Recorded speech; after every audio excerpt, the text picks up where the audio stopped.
Menelaah struktur surat pribadi dan surat dinas. Struktur surat pribadi dan surat dinas berbeda. Dan berikut adalah penjelasan mengenai struktur surat pribadi. Struktur surat pribadi. Yang pertama, tempat dan tanggal surat. Merupakan nama tempat dan tanggal pembuatan surat. Yang kedua, alamat surat. Berisi alamat yang dituju untuk dikirimnya surat tersebut. Yang ketiga, salam pembuka. Biasanya salam pembuka ini lebih santai atau tidak formal. Bisa berbentuk salam kangen, salam rindu, atau juga assalamualaikum dan sebagainya. Yang keempat, paragraf pembuka. Biasanya menanyakan tentang kabar. Contohnya, "Hai Nida, apa kabar? Semoga baik-baik saja ya." Nah, itu merupakan paragraf pembuka. Yang kelima, isi surat. Isi surat berisi inti dari sebuah surat yang disampaikan pengirim surat kepada penerima surat. Yang keenam, penutup surat. Berisi kalimat selesainya surat itu ditulis dan berisi harapan agar penerima surat membalas surat tersebut. Contohnya, "Sekian dulu ya, semoga kamu dapat membalas surat ini." Yang ketujuh, salam penutup, yaitu salam akhir yang biasanya ditulis dengan bentuk sahabat tercintamu, sahabat terkasih, yang merindukanmu, dan sebagainya. Dan yang terakhir adalah nama dan tanda tangan. Berisi nama dan tanda tangan si pengirim surat. Nah, itulah ke-8 struktur surat pribadi. Nah, mari kita aplikasikan ke dalam contoh surat pribadi. Perhatikan contoh surat pribadi berikut. Malang, 29 November 2015. Ini merupakan tempat dan tanggal surat.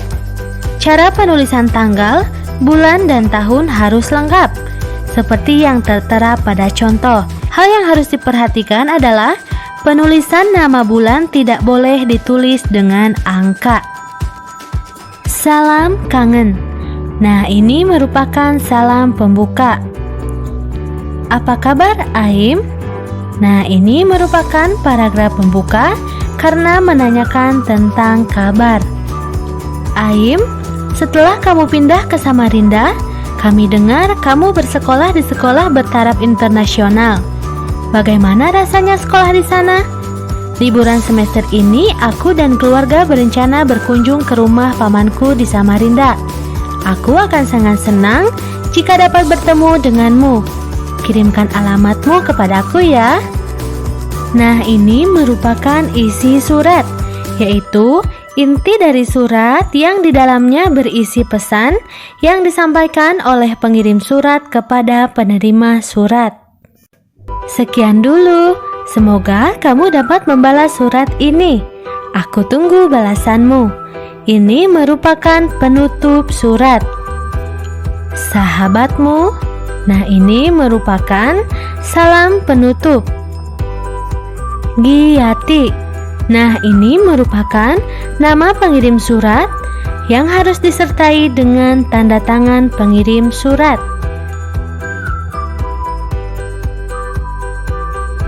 Baik anak-anak, sekarang kita beralih ke surat dinas.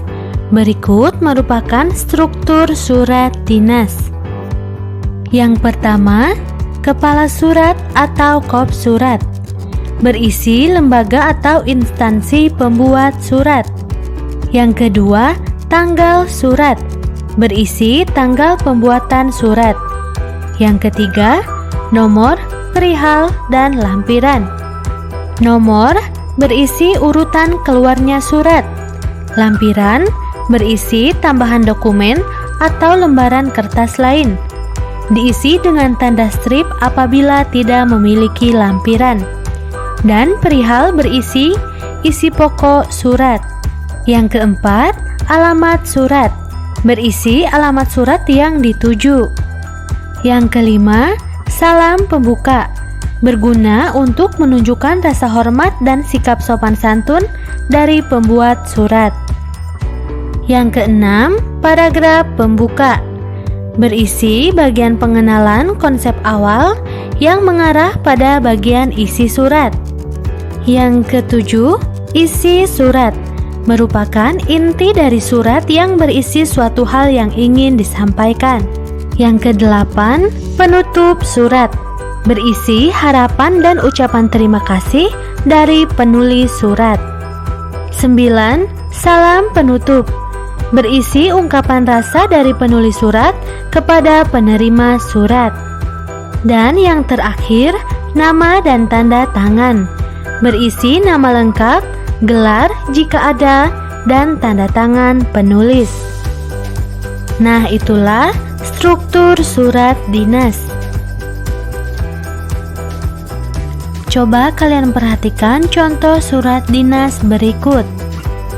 Mari kita tunjukkan bagian-bagian struktur dari surat dinas tersebut. Panitia Persami Klub Sains Biologi, OSIS SMP Budi Luhur, Jakarta Pusat. Nah, ini merupakan kepala surat atau kop surat yang berisi nama lembaga atau instansi. Selanjutnya, tanggal surat 9 Mei 2015. Nah, di sini dalam tanggal surat tidak dituliskan nama kota, karena nama kota sudah dicantumkan pada kop surat, sehingga tidak usah ditulis kembali. Yang ketiga, nomor, perihal, dan lampiran. Nomor surat adalah urutan surat. Nah, 05 ini adalah urutan surat. Di sini tercantum PKSB. PKSB ini adalah jenis kegiatan yang mereka adakan dan kepanjangan dari Persami Klub Sains Biologi. Ada lampiran, yaitu berisi tambahan dokumen. Lampiran ini terdiri dari satu berkas. Kemudian perihal. Perihal ini merupakan isi pokok dari surat. Nah, perihal dalam surat ini yaitu mengenai permohonan izin. Kemudian, yang keempat, alamat surat. Yang terhormat, Kepala Kuarcap Jakarta Pusat di Jakarta.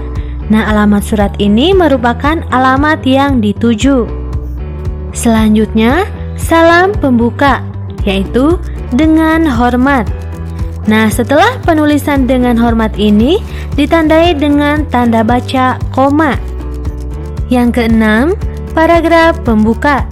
Nah, di dalam paragraf pembuka ini berisi konsep awal yang mengarah pada bagian isi surat. Selanjutnya, isi surat. Isi surat ini merupakan inti dari surat atau tujuan yang disampaikan penulis kepada penerima surat. Selanjutnya ada penutup surat. Atas perhatian dan dikabulkannya permohonan ini, kami mengucapkan banyak terima kasih. Dalam penutup surat ini berisi ucapan terima kasih dari penulis surat kepada penerima surat. Selanjutnya ada salam penutup, yaitu hormat kami, ditandai dengan tanda baca koma setelahnya. Di sebelah kanan terdapat nama dan tanda tangan ketua panitia, yaitu sebagai penanggung jawab. Dan di sebelah kiri terdapat nama dan tanda tangan kepala sekolah yang ditulis untuk meyakinkan atau memperkuat surat tersebut. Nah, seperti itu struktur dari surat dinas. Oke anak-anak, setelah kita memahami struktur surat pribadi dan surat dinas, sekarang kita akan mencoba membandingkan unsur surat pribadi dan surat dinas tersebut. Coba perhatikan tabel berikut. Di sini sudah tertulis unsur surat. Di antaranya, kepala surat atau kop surat, tanggal surat, nomor surat, lampiran, perihal, alamat surat, salam pembuka, pembuka surat, isi surat, penutup surat, salam penutup, serta nama dan tanda tangan. Di dalam surat dinas, semua unsur tersebut terdapat dalam surat dinas. Sedangkan dalam surat pribadi, kepala surat atau kop surat, nomor surat, lampiran, dan perihal tidak terdapat dalam surat pribadi. Nah, itulah perbandingan unsur surat antara surat pribadi dan surat dinas. Berikutnya, kita akan menelaah pasangan unsur dan alasan penulisan. Memasangkan unsur dan alasan penulisan surat pribadi dan surat dinas. Unsur surat yang pertama, tempat dan tanggal surat. Alasan penulisannya yaitu bertujuan agar pembaca tahu di mana dan kapan penulis menulis surat tersebut. Unsur surat yang kedua, salam pembuka, bertujuan menyapa pembaca surat. Yang ketiga, kalimat pembuka paragraf, bertujuan sebagai pengantar isi surat yang mengajak pembaca untuk memperhatikan pokok surat. Yang keempat, isi surat, yaitu pokok informasi yang ingin disampaikan kepada pembaca surat. Selanjutnya, salam penutup, bertujuan untuk menutup pembicaraan dalam surat. Dan yang terakhir, nama dan tanda tangan, bertujuan supaya yang membaca mengetahui siapa penulisnya. Nah, itulah pembahasan kita kali ini. Semangat terus ya belajarnya. Assalamualaikum warahmatullahi wabarakatuh.